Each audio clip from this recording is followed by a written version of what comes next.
Hello दोस्तों, CTET की इस सीरीज में हम प्रीवियस ईयर में पूछे गए प्रश्न को कर रहे हैं। तो चलिए शुरू करते हैं वीडियो को पूरा अंत तक जरूर देखें, जिससे दिए गए सारे क्वेश्चन को आप सही प्रकार से समझ सकें। क्योंकि जिस टाइप से आपके एग्जाम में क्वेश्चन पूछे जाते हैं उसी टाइप के क्वेश्चन की हम प्रैक्टिस आपको करवा रहे हैं। तो चलिए शुरू करते हैं वीडियो पूरा अंत तक जरूर देखें, वीडियो स्किप न करें, जिससे दिए गए सारे क्वेश्चन की प्रैक्टिस आप सही प्रकार से कर सकें।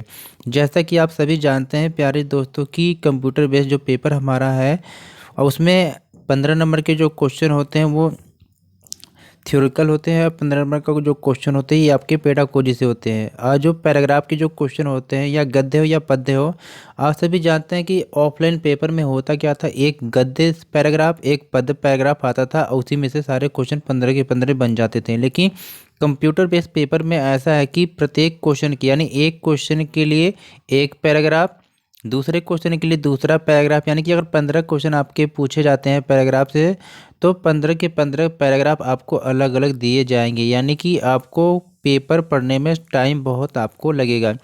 इसलिए प्यारे दोस्तों, इसकी प्रैक्टिस आप खुद करके जाएं। पैराग्राफ की जो क्वेश्चन आपके कंप्यूटर बेस में पेपर में अगर आता है ऑनलाइन में, तो जल्दी जल्दी पढ़ने की कोशिश करें, क्योंकि इसमें समय आपका ज़्यादा लगेगा। यानी कि एक क्वेश्चन के लिए एक पैराग्राफ पढ़ना पड़ेगा आपको। तो चलिए फिलहाल यहाँ पर हम 15 नंबर क्वेश्चन के लिए पेडागोजी की तैयारी करवा रहे हैं। तो चलिए शुरू करते हैं पहले क्वेश्चन की तरफ। पहला क्वेश्चन यहाँ पर आप देख पा रहे हैं प्यारे दोस्तों। क्वेश्चन नंबर 1 यहाँ पर है कि एक से अधिक भाषाओं का प्रयोग। ऑप्शन 1 है कक्षाई जटिलताओं को बढ़ाता है। सेकेंड है शिक्षकों के लिए गहन समस्या है। सी है संज्ञानात्मक विकास में सहायक है। डी है किसी भी एक भाषा में निपुणता में बाधक है। यानी आपको बताना है कि एक से अधिक जो भाषाओं का प्रयोग होता है उसके लिए राइट आंसर यानी कि राइट ऑप्शन क्या हो सकता है।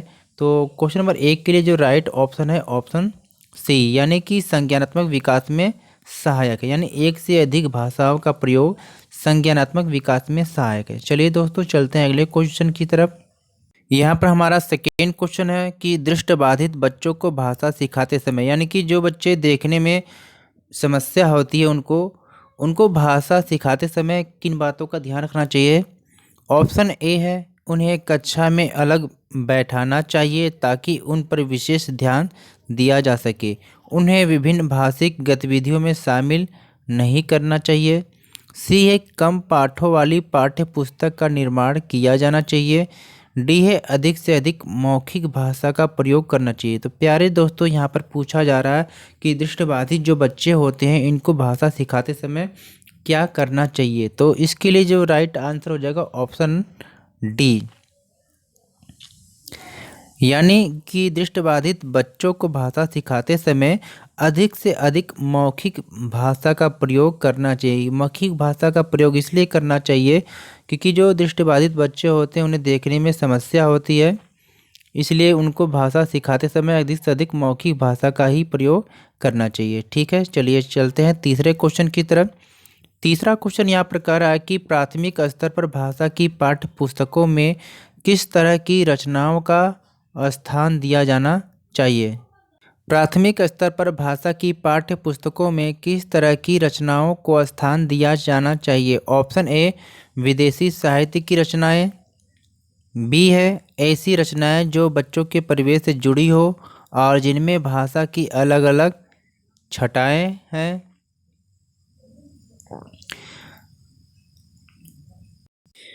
ऑप्शन सी बी क्या करा कि ऐसी रचनाएं जो बच्चों के परिवेश से जुड़ी हों और जिनमें भाषा की अलग अलग छटाएं हो। सी कह रहा है कि जो प्रत्यक्ष रूप से मूल्यों पर आधारित हो। डी कह रहा है केवल कहानियाँ अथवा कविताएं।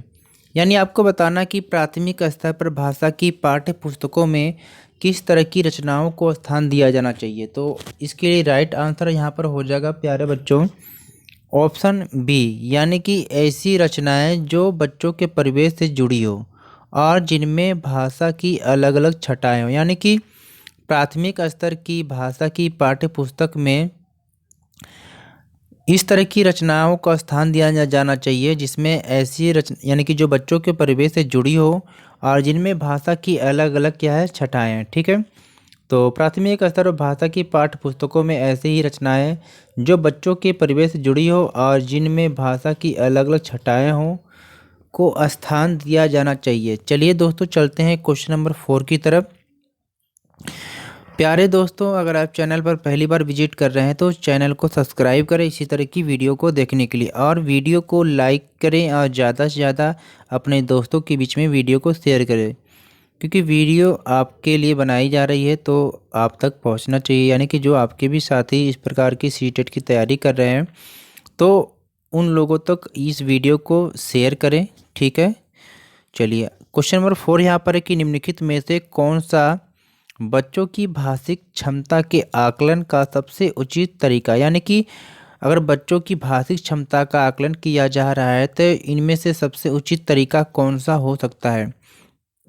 ऑप्शन ए है बादल, आसमान, चिड़िया, बच्चे आदि संज्ञा शब्दों का प्रयोग करते हुए एक कहानी लिखिए।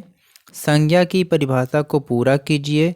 संख्या को परिभाषित कीजिए। संज्ञा शब्दों के दो उदाहरण दीजिए। तो प्यारे दोस्तों क्वेश्चन नंबर 4 का राइट आंसर हो जाएगा ऑप्शन ए।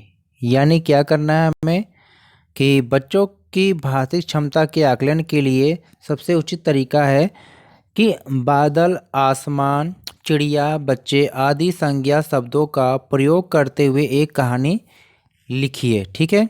चलिए क्वेश्चन नंबर 5 की तरफ चलते हैं। क्वेश्चन 5 क्या कर रहा है कि बच्चों की मौखिक अभिव्यक्ति का विकास करने के लिए सबसे कम प्रभावी तरीका कौन सा है। देखिए यहाँ पर सबसे कम प्रभावी तरीका पूछा जा रहा है, तो इन चारों में से जो सबसे कम प्रभावी तरीका होगा उसे ही आप क्या टिक लगाएंगे, ठीक है। चलिए ऑप्शन ए कह रहा है कि व्याकरण आधारित संरचना अभ्यास, बी कह रहा है कि अपने अनुभवों का निर्माण, सी कह रहा है कि बातचीत करना, डी कह रहा है संवाद अदायगी।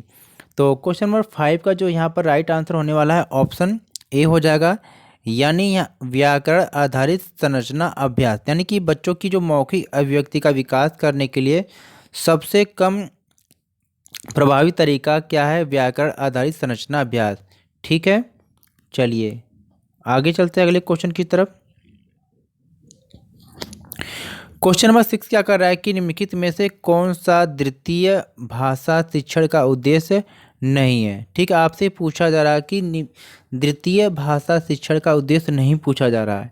ऑप्शन ए है कि विभिन्न क्षेत्रों स्थितियों में हिंदी की विभिन्न युक्तियों को समझने की योग्यता का विकास, हिंदी के व्याकरणिक नियमों को कंठस्थ करना, सी कह रहा है कि दैनिक जीवन में हिंदी में समझने तथा बोलने की क्षमता का विकास, डी कह रहा है कि बोलने की क्षमता के अनुरूप लिखने की क्षमता का विकास। क्वेश्चन नंबर 6 का राइट आंसर ऑप्शन बी हो जाएगा, क्योंकि यहाँ पर आपसे पूछा गया था कि उद्देश्य नहीं है, क्योंकि यहाँ पर सबसे पहले आपको कुछ ऐसे निगेटिव वर्ड ठीक और पॉजिटिव वर्ड भी आपको याद करके जाना एग्जाम में, क्योंकि यहाँ पर साफ साफ कहा गया कि बच्चों से क्या कोई भी नियम कंठस्थ यानी कि याद नहीं करवाना है, ठीक है।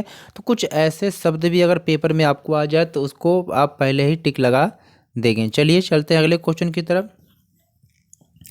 क्वेश्चन नंबर 7 यहाँ पर कह रहा है कि भाषा सीखने के लिए कौन सा कारक सर्वाधिक महत्वपूर्ण है, ठीक है। यानी कि भाषा सीखने के लिए निम्न में से कौन सा कारक जो आपको सबसे उचित है वो आपको बताना है। ऑप्शन ए कह रहा है कि भाषा के व्याकरणिक नियम, पाठ पर आधारित प्रश्नोत्तर, भाषा की पाठ्य पुस्तक, डी कह रहा है कि समृद्ध भाषिक वातावरण। तो प्यारे दोस्तों आपको बताना है कि क्वेश्चन नंबर 7 का जो राइट आंसर क्या हो जाएगा, तो ऑप्शन डी करेक्ट हो जाएगा, समृद्ध भाषिक वातावरण। यानी कि भाषा सीखने के लिए समृद्ध भाषिक वातावरण सर्वाधिक महत्वपूर्ण है। तो वीडियो को लाइक शेयर करें, चैनल पर पहली बार है तो चैनल को सब्सक्राइब कर ले, ठीक है।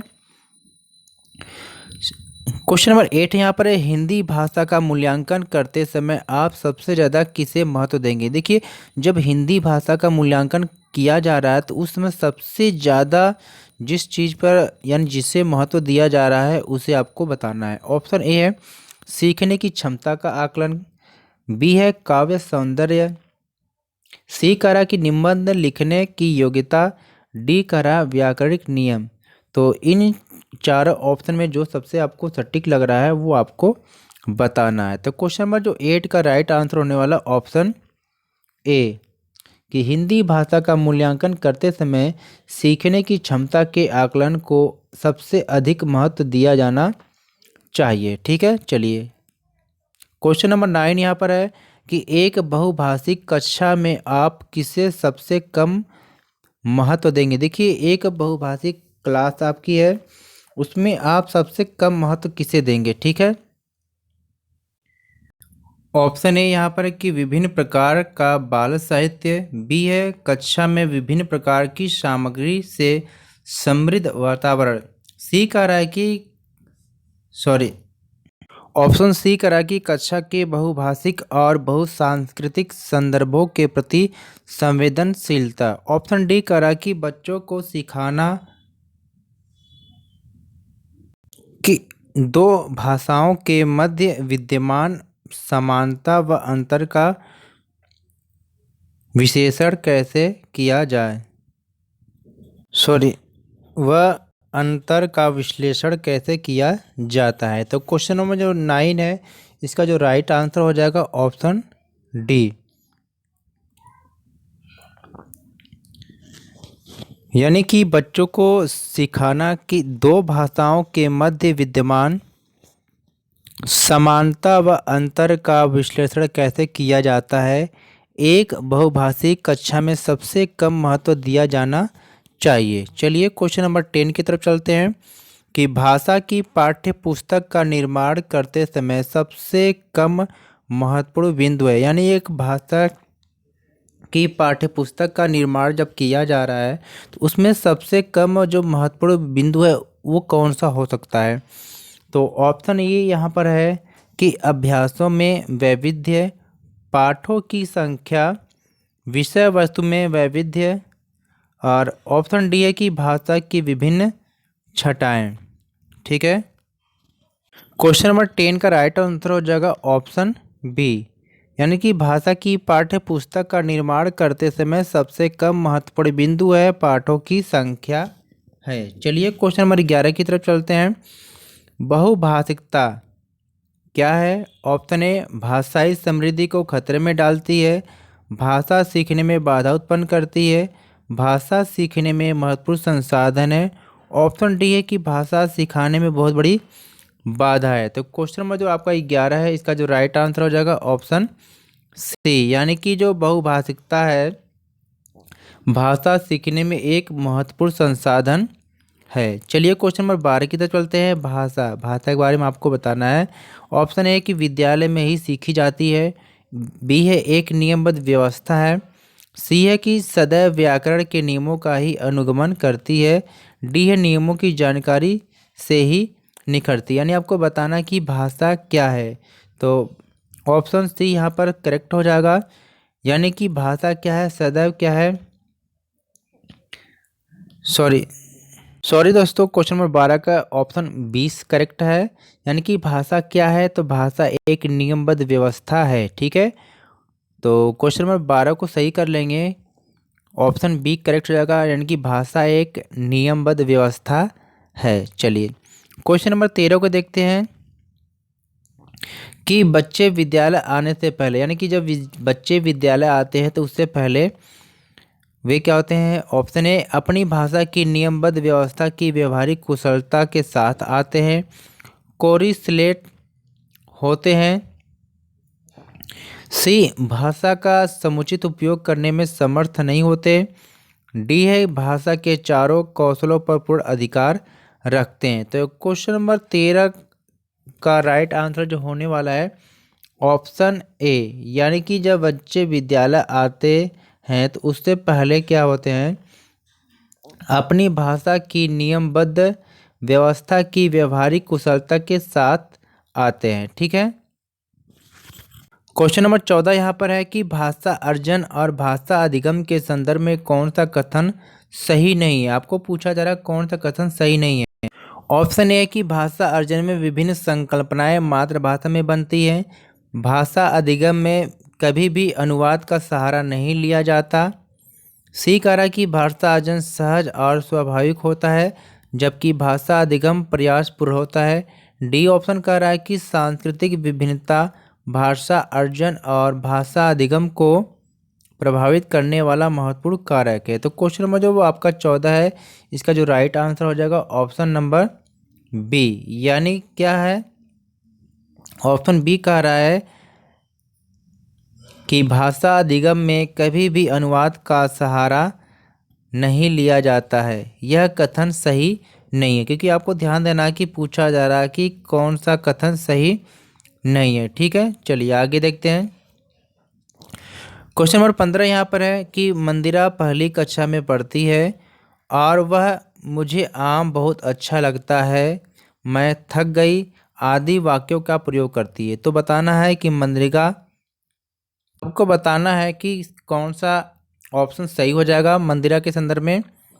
ऑप्शन ए है कि केवल सर्वनाम का ही प्रयोग जानती है, बी है केवल लिंग की दृष्टि से ही सर्वनाम का समुचित प्रयोग करना जानती है, सी है केवल मैं वाले वाक्य ही बोल सकती है, डी कह रहा है कि लिंग वचन क्रिया आदि की दृष्टि से सर्वनाम का प्रयोग करना जानती है। तो क्वेश्चन नंबर जो 15 है, इसका जो राइट आंसर हो जाएगा यहाँ पर ऑप्शन डी, यानी हम कह सकते हैं कि जो मंदिरा है वह क्या है, उपयुक्त वाक्य से स्पष्ट है कि जो मंदिरा क्या है, लिंग वचन क्रिया आदि की दृष्टि से सर्वनाम का प्रयोग करना जानती है। तो यहाँ पर हमने 15 के 15 जो पेडागोजी की जो क्वेश्चन है उसको हमने कंप्लीट किया है, ये उसकी आंसर की है। अगर आप इसकी पीडीएफ चाहते हैं तो हमारे टेलीग्राम ग्रुप को ज्वाइन करें, ठीक है, और टेलीग्राम ग्रुप को ज्वाइन करें, और हमारे चैनल पर पहली बार विजिट कर रहे हैं तो चैनल को सब्सक्राइब करके रखें। इसी तरह की वीडियो देखने के लिए